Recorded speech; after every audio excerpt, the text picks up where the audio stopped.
Ladies and gentlemen, Rachel Zegler is a better box office pull than Brie Larson. At least that's probably what we're going to be saying at the conclusion of the Marvels and the Hunger Games, the Ballad of Songbirds and Snakes theatrical run. Maybe, potentially, because I really don't believe any of these estimates that we're seeing right here. It's either that or people's standards for what they're going to be entertained by, or if they can set aside 2.5 hours. Are you kidding me?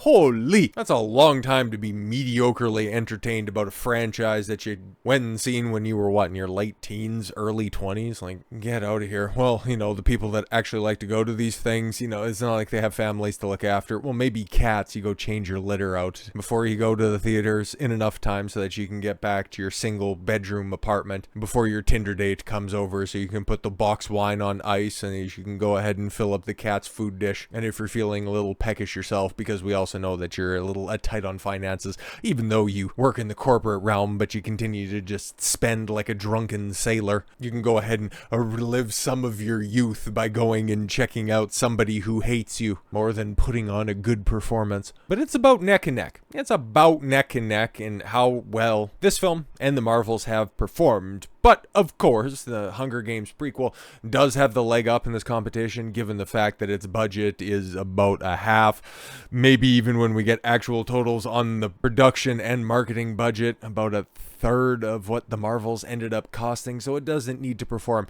anywhere nearly as good, and with the lack of competition throughout the rest of the year, it has a decent chance of cracking $250-300 million, which is still lower than every other film in the franchise, but definitely better than its lackluster competition.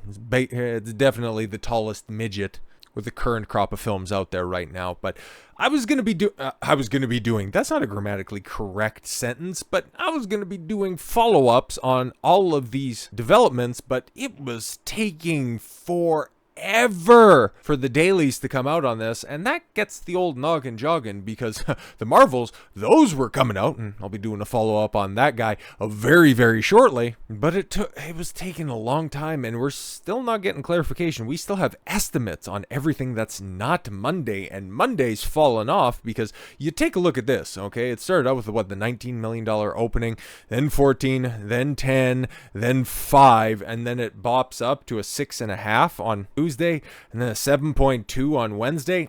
I've got big skepticism on that one, because I'm not hearing very good word of mouth on this one. So then I went to go and check. What Rotten Tomatoes. Our guys over there at Rotten Tomatoes are talking about it, because outside of when it came out, there was not a lot of fanfare. Some people went and seen it, and the people who are partial to these films to begin with liked them. Outside of that, nobody else was inclined to go see this, because Rachel Zegler is in fact box office poison. For as much as this is going to be spun at the end of the theatrical release to say, see guys, the Snow White remake is not in total collapse, au contraire. But after I was looking at this, right, you take a look at this, as you can see, 65% from all critics, and 57% from top critics. Whatever the hell that means, it's really inconsequential. More or less, you can always sort of take a look at what the audience is talking about, and apparently people like it. 1,000 people have checked out The Hunger Games in theaters on the verified audience side and gave it a 90% rating. 90% rating. All audience, even 84% with a 5,000 ratings. But then I got to looking at this as well, and I was looking at the verified ratings, and I don't know what to believe on this. Interesting plot. I wish it was nicer decorations. The hell does that even mean, James? But he gets a 5 stars off of the wishing it had nicer decorations. 5 stars implies that it's perfect. I have never seen a film that is perfect in my entire life. Closest that I could get is, probably that guy right there, if I was just to be, Mr. Normie moviegoer. But I'm always going to have gripes with certain films that are out there, even if I love them from the opening credits until the closing credits roll. But I guess maybe you get a little bit of slack, given the fact that your only critique is nicer decorations. Oh, Daniel looks like he has a little bit more to say, and he also has a 5 stars on that. Very good film, showing the various impacts of Cornelius Snow's decisions that led up to how he was in the original Hunger Games movies. For a little bit of a blurb, I'm actually going to take that at face value. Okay, maybe that is somebody who has something good to say about this. And then 3.5 stars, movie is very ...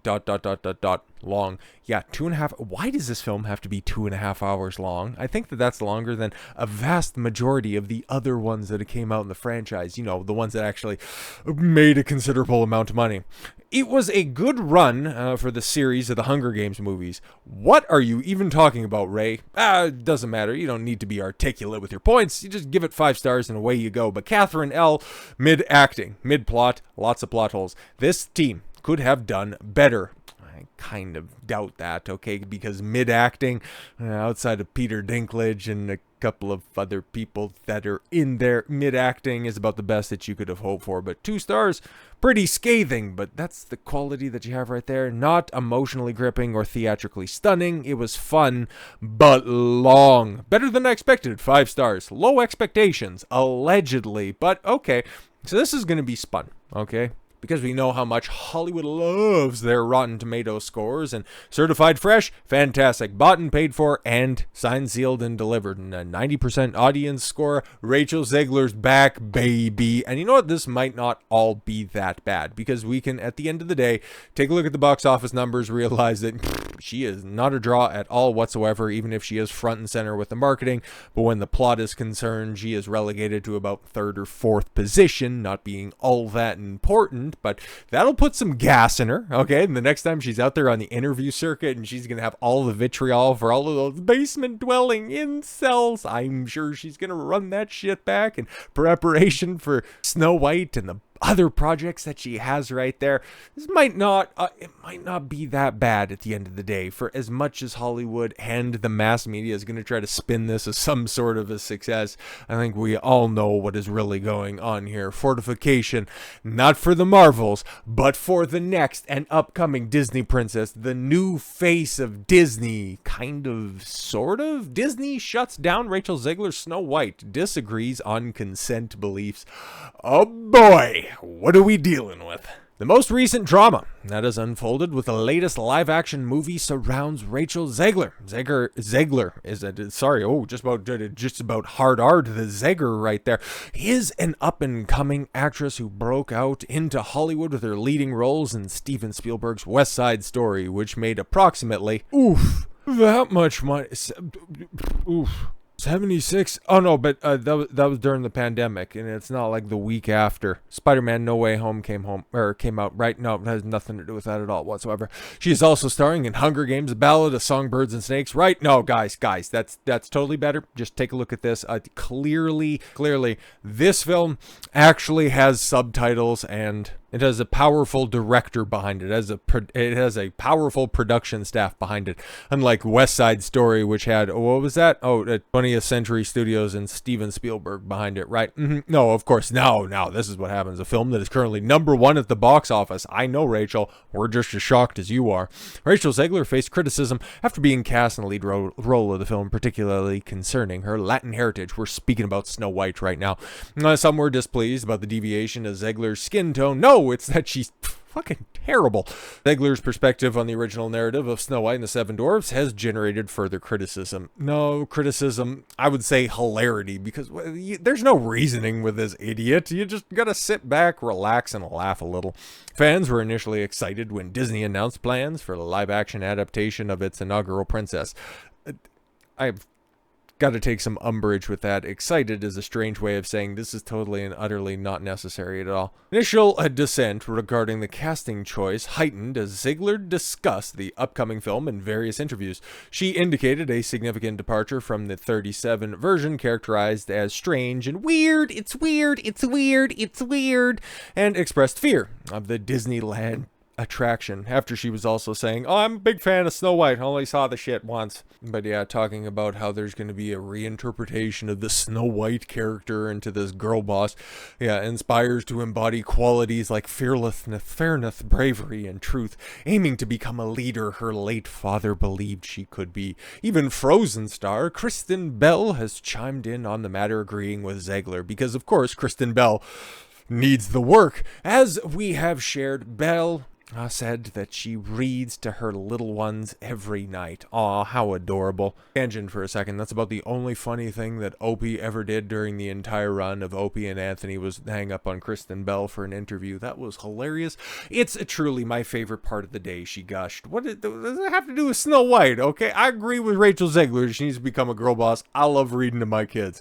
Every time we close Snow White, I look at my girls and I ask, don't you think it's a little weird that Snow White didn't ask the old witch why she needed to eat the apple? No, she trusts people that are horrifically disfigured. What are you raising children that are bigots, not trusting ugly people? Come on now.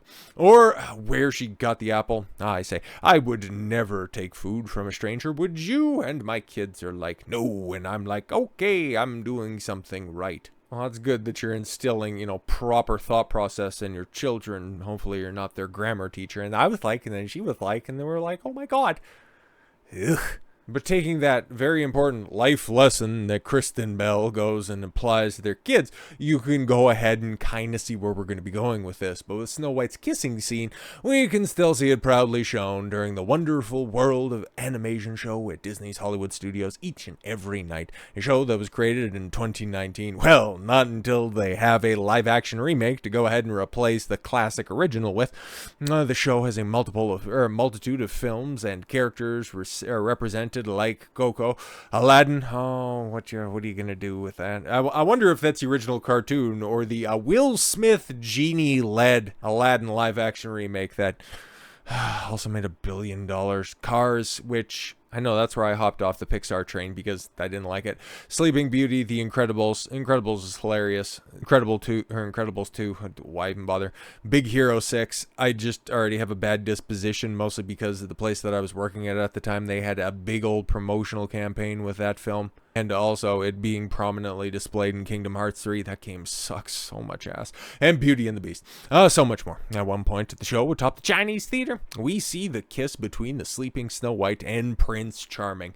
And knowing everything that we do about Rachel Zegler's input, like it says right there in a sense, we can see exactly what Disney thinks of the scene and believe the original story that Walt told is acceptable, even though Zegler believes it is not. Now you can kind of see why everything's going to be at a standstill, why they needed to go ahead and put off for an additional year this film, because as you know, it was supposed to come out. It was supposed to be out in 4 short months, March of 2024. But it's been pushed off to March of 2025. And with a whole host of other Disney Marvel projects getting continuously pushed off into the future, do you think that they're going to learn from their lessons? Do you think that they're going to learn from the bad press? Or are they just simply going to double down on their terrible ideas and start to blame everybody else except for themselves? I think we know the answer to that now, don't we? So with all that said, thank you all very much for the gift of your time. I've been Don Consuelo. I want you to follow your gut and get after it. Take care, everyone.